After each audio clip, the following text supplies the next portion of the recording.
très miséricordieux.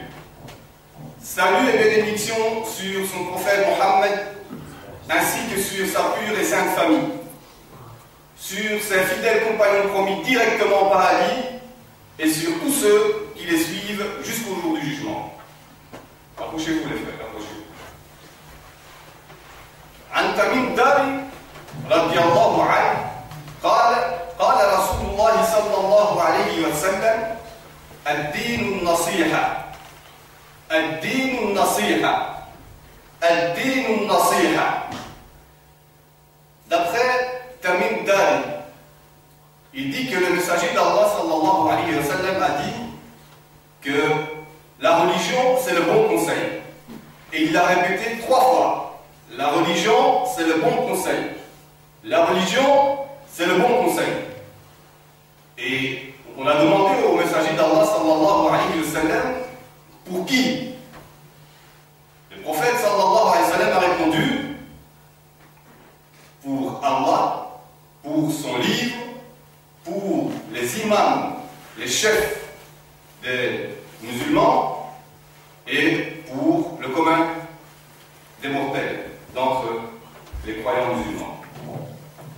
Donc donner le bon conseil est une base fondamentale que les musulmans doivent tenir. Ils doivent se donner le bon conseil entre eux, contre la haine, contre l'animosité entre eux. Sinon, ils seront perdants. Et en face, il faut accepter le bon conseil venant de son frère avec humilité. Et c'est ce qui nous est demandé à travers cette parole du prophète sallallahu alayhi wa sallam, non seulement de donner le bon conseil, mais de dire la vérité là où nous sommes et de ne pas craindre le critique de quiconque. Ne pas craindre les remords pour ce bon conseil ou pour cette vérité. Tous les vendredis, nous sommes demandés par notre prophète Mohammed sallallahu alayhi wa sallam de lire Surah Al-Kahf, la sourate de la caverne, dont vous savez qu'il a dit sallallahu alayhi wa sallam, pour se protéger, pour ne pas être sous l'emprise du Dajjal lorsqu'il sortira, il faut lire, donc apprendre, mémoriser les 10 premiers ou les 10 derniers versets de Surah Al-Kahf. Non seulement les 10 premiers, 10 derniers Surah Al-Kahf, mais de lire, de comprendre et de voir l'explication de Surah Al-Kahf, Surah de la caverne. Non seulement pour ne pas être sous l'emprise, l'illusion, la tromperie du Dajjal, l'Antéchrist,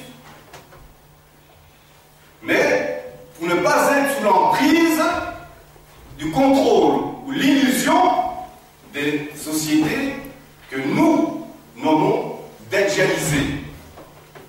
Donc, dans ce monde dajjalisé de mensonges et d'illusions, où le mal est devenu le bien est devenu le mal, la vérité est devenue le mensonge devenu vérité, la justice devenue également terrorisme, rétrograde, au banc de la société, anarchiste, et la justice est devenue justice. Donc ce mot, société, monde dajjalisé, convient bien à la prétendue modernité qu'on nous présente et qu'on nous oblige à accepter, physiquement et mentalement. À cette démocratie, à cette paix, à cette liberté qui nous est imposée, aux différentes technologies, aux différentes lois et législations, aux différents systèmes ribadisés, basés sur l'usure, sur le riba. Ces sociétés et ce monde taroutisé et shirkisé. Parce que nous aussi, on va mettre des mots, mais cette fois-ci, des mots qu'Allah subhanahu wa ta'ala a donnés dans son Coran. À travers la parole du prophète Mohammed sallallahu alayhi wa sallam, pour décrire ces sociétés, ce monde actuel dans lequel nous vivons. Nous assistons à la fuite de l'islam et des musulmans. Nous assistons à la disparition des traditions islamiques, à la normalisation des innovations dans l'islam, à la propagation des péchés.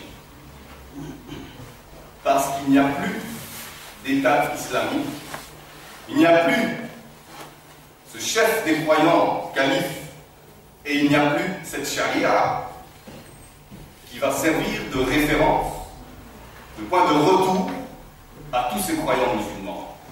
Ils sont délaissés, tels l'orphelin. Et eux-mêmes ont délaissé leur religion. Où sont ceux qui pleurent sous leur religion? Où sont ceux qui pleurent sous l'islam? Où sont ceux qui pleurent sous leur vie d'ici-bas et sous celle éternelle de l'au-delà? Où sont ceux qui pleurent sous leur propre mort? Où sont ceux qui pleurent sur notre prophète Mohammed sallallahu alayhi wa sallam, déshonoré, insulté? Où sont ceux qui pleurent sur le Coran, la parole d'Allah, ce livre qui est jusqu'au jour du jugement, qui traverse toutes les époques, pour tous les lieux, toutes les régions, tous les peuples? De ce livre, de cet homme sallallahu alayhi wa sallam, est sorti du fin fond du désert la plus grande civilisation que la terre ait jamais connue. Et les meilleurs des gens, ceux qui suivent le prophète Mohammed sallallahu alayhi wa sallam. Où sont ceux qui défendent le prophète sallallahu alayhi wa sallam et le Coran, la parole d'Allah subhanahu wa ta'ala?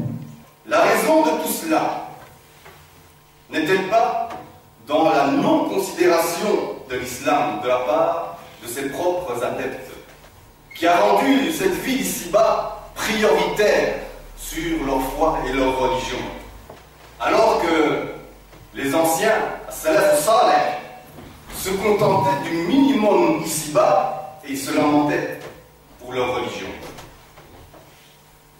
Nous voyons aujourd'hui que la vérité est humiliée, que la justice a disparu. Donc c'est aux croyants musulmans et tous ensemble, unis, de mettre tous leurs efforts afin de faire triompher cette vérité et cette justice. Quitte à même être soi-même humilié ou combattu, mais tant que cette vérité et cette justice règnent et perdurent, tant que Allah subhanahu wa ta'ala fait lever le soleil de l'Est et coucher donc à l'Ouest.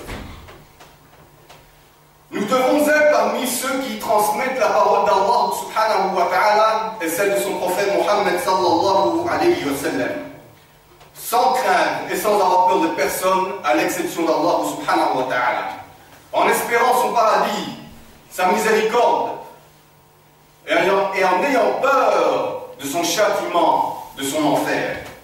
Ainsi, nous nous trouverons bel et bien sur les traces du prophète Mohammed sallallahu alayhi wa sallam et de tous les prophètes et les messagers avant lui, alayhi salam. Et c'est pourquoi tous les prophètes et les messagers, alayhi salam, étaient et sont et seront jusqu'au jour du jugement, et plus particulièrement Mohammed sallallahu alayhi wa sallam, les plus révolutionnaires, les plus résistants et les plus grands de tous les temps.